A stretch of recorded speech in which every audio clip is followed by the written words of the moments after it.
Est-ce qu'il faut une holding pour investir en SCI? Cette question, je l'entends toutes les semaines dans mon cabinet, des entrepreneurs qui viennent me voir un peu stressés, parfois même déjà engagés dans des montages et qui me disent « J'ai vu sur YouTube qu'il fallait absolument une holding pour investir dans l'immobilier, donc j'en ai créé une. » Et là, très souvent, je leur réponds « D'accord, mais tu veux investir avec quel argent ?» Silence, parce que c'est là que tout se joue. La holding, c'est devenu un peu un mot magique. On te la vend comme une baguette fiscale, un bouton optimisation on et presque comme une obligation pour investir en SCI. Mais la réalité est beaucoup plus simple et beaucoup plus brutale. Dans certains cas, la holding te fait gagner des dizaines de milliers d'euros. Dans d'autres cas, elle ne sert strictement à rien. Et parfois, elle te coûte de l'argent, du temps et te complique la vie pour rien. Aujourd'hui, je vais te montrer quand la holding est vraiment un accélérateur patrimonial, quand c'est un mythe inutile et surtout comment savoir dans ton cas à toi si tu dois en créer une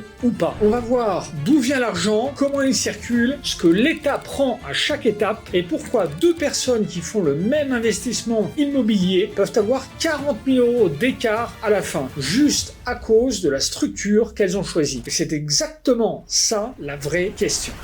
La règle numéro 1, d'où vient ton argent? Avant de parler de holding, de SCI, de montage, de fiscalité, il faut comprendre un seul truc, un truc très simple. La holding, ça sert pas à acheter de l'immobilier, elle sert à déplacer de l'argent intelligemment. Parce qu'une holding, contrairement à ce qu'on croit, c'est pas une structure magique, c'est pas un statut spécial, c'est pas une société plus optimisée que les autres. Une holding, c'est juste une société qui a une fonction, détenir d'autres sociétés. C'est tout. Et donc la vraie question, c'est pas est-ce que je dois créer une holding, c'est où est mon argent aujourd'hui? Parce que selon ta réponse, la holding va devenir soit une arme de guerre fiscale, soit un gadget complètement inutile. Dans mon cabinet, je vois souvent 3 cas correspondant à 3 profils et c'est là que tout se joue. L'argent est déjà dans ta société. Tu as une SAS, une URL, une SARL, tu bosses, tu factures, tu fais du résultat et à la fin de l'année, il reste par exemple 100 000 euros dans ta boîte. Et là, tu veux investir dans l'immobilier. Tu as deux choix. Soit tu te verses l'argent à toi, donc salaire, dividende, impôts, et ce qui reste,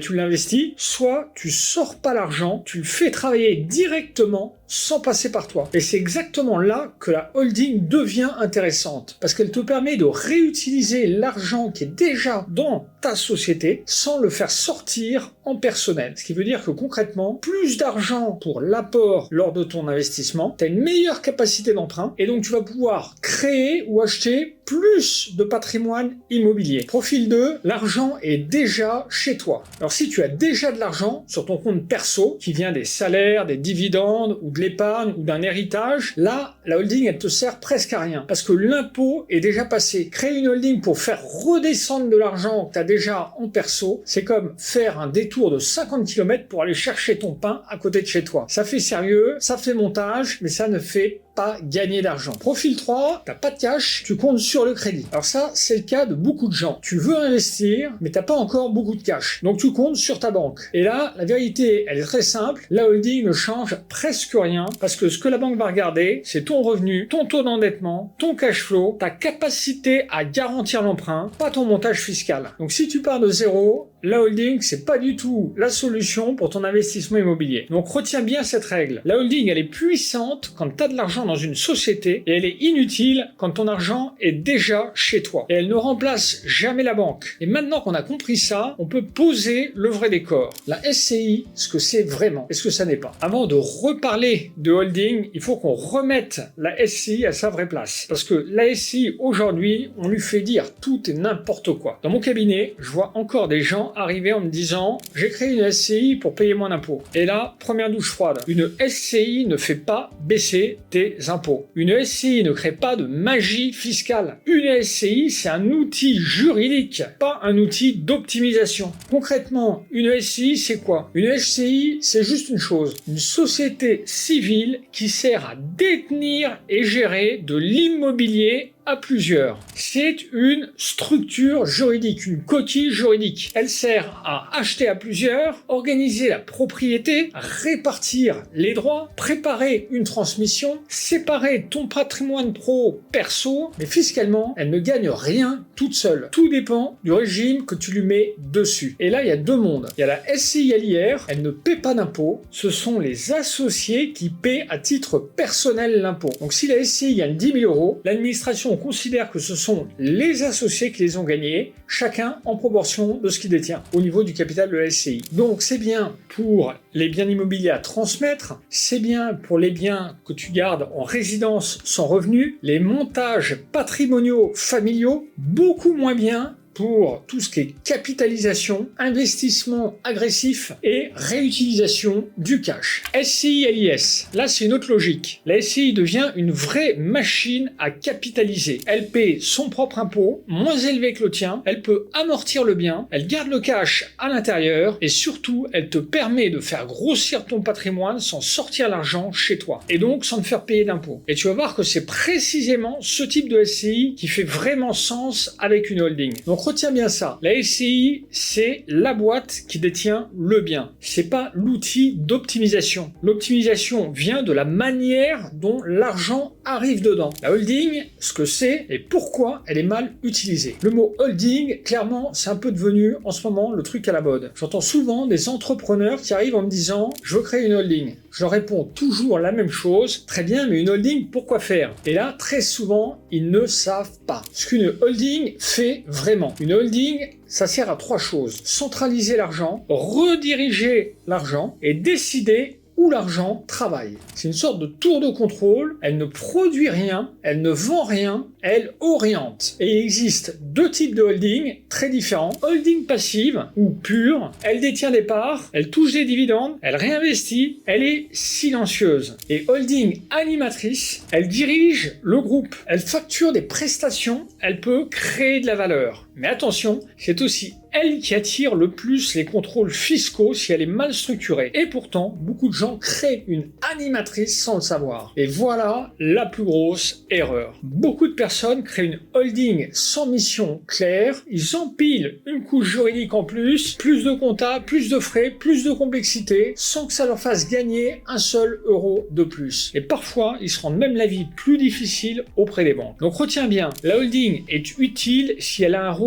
précis. Sinon, elle risque d'être juste un coût fixe de plus. Et maintenant qu'on a posé ça, on peut entrer dans le cœur du sujet. Dans la prochaine partie, je vais te montrer les 3 scénarios chiffrés et tu vas comprendre pourquoi 2 personnes peuvent faire le même investissement et finir avec 40 000 € d'écart. Les 3 scénarios chiffrés. Bon, pour que tu comprennes bien, voici 3 exemples avec le même projet immobilier, le même bien, le même prix, le même loyer. Mais 3 chemins différents pour faire entrer l'argent dans la SCI. Et tu vas voir que le résultat n'a rien à voir. Scénario 1, tu sors l'argent en perso, sans holding. Tu as une société qui fait du bénéfice. À la fin de l'année, il te reste 100 000 €. Tu te dis, je me verse ça et j'investis dans l'immobilier. Sauf que tu prends des dividendes. Tu vas payer la flat tax 31,4%. Et ce qui te reste, c'est plus 100 000 €. C'est environ 70 000 €. Et ce sont ces 70 000 € qui vont servir d'apport dans ta SCI. Donc ta capacité d'emprunt elle est plus faible,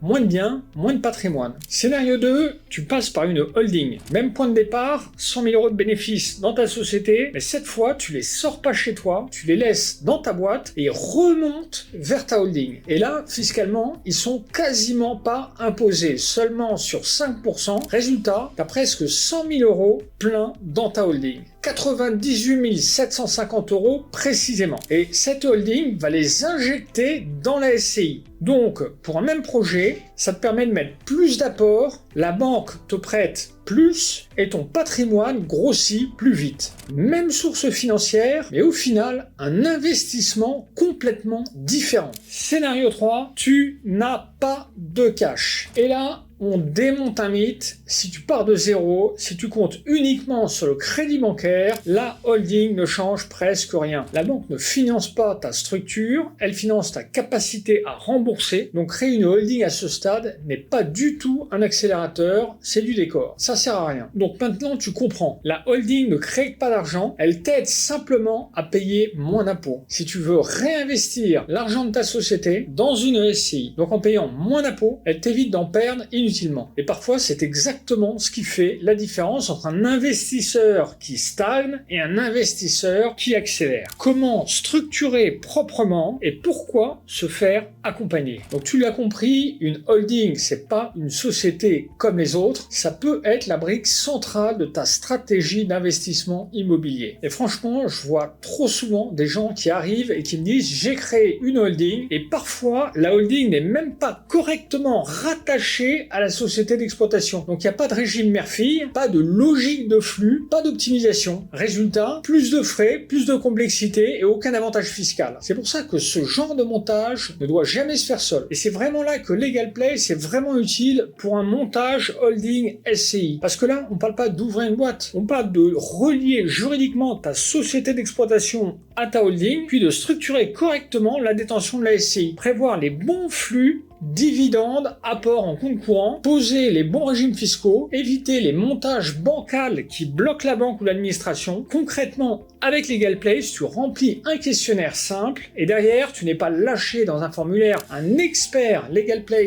reprend et vérifie ton dossier. Il t'appelle si besoin pour confirmer tes choix et surtout, tes statuts sont générés et adaptés pour que tout soit juridiquement propre. Donc, tu n'as pas des statuts copier-coller trouvés sur Google, ni une holding décorative, tu as une structure pensée pour faire remonter ton cash et l'injecter dans la SCI, rassurer la banque et sécuriser fiscalement tes flux. Tout se fait en ligne, c'est rapide et tu es accompagné à chaque étape. Une fois ta holding et ta SCI créée, tu peux aussi te faire accompagner par ComptaPlace, mon cabinet d'expertise comptable en ligne, pour piloter tout ça proprement. Bilan, TVA, déclaration, mais surtout optimisation fiscale, arbitrage des flux, préparation des financements, décision stratégique. T'as pas un comptable, t'as un copilote pour faire grossir ton patrimoine intelligemment. Donc vraiment, ne fais jamais ce type de montage seul. Tu peux passer par LegalPlay pour créer ta holding plus ta SCI proprement. Et tu as moins 15% sur tous les services avec le code Xavier15. Tous les liens sont en description. Conclusion, la vraie règle à retenir. Si tu dois retenir une seule chose de toute cette vidéo, c'est celle-ci. La holding n'est pas un gadget fiscal, c'est pas un truc de riche, c'est pas une obligation, c'est un outil stratégique. Et comme tous les outils puissants, mal utilisé, il sert à rien. Bien utilisé, il peut changer toute ta trajectoire patrimoniale. La vraie question, c'est pas est-ce qu'il faut une holding pour investir en SCI? La vraie question, c'est où est mon argent aujourd'hui et comment je le fais circuler le plus intelligemment possible pour l'investir dans l'immobilier. Si ton argent est déjà dans une société, ta holding peut être un accélérateur énorme. Si ton cash est déjà chez toi, elle sert presque à rien. Et si tu comptes uniquement sur la banque, elle changera pas ta capacité d'investissement. La banque ne prêtera pas à ta holding si toi tu mets pas les garanties derrière. Donc avant de créer quoi que ce soit, pose-toi cette question simple: d'où vient mon argent et où est-ce que je veux qu'il aille? Et structure tout le reste autour de ça. Si tu veux poser une base propre pour ton projet immobilier, créer ta holding et ta SCI de manière sécurisée et éviter les erreurs qui te coûtent cher. Donc, tu l'as compris, tu peux passer par LegalPlay.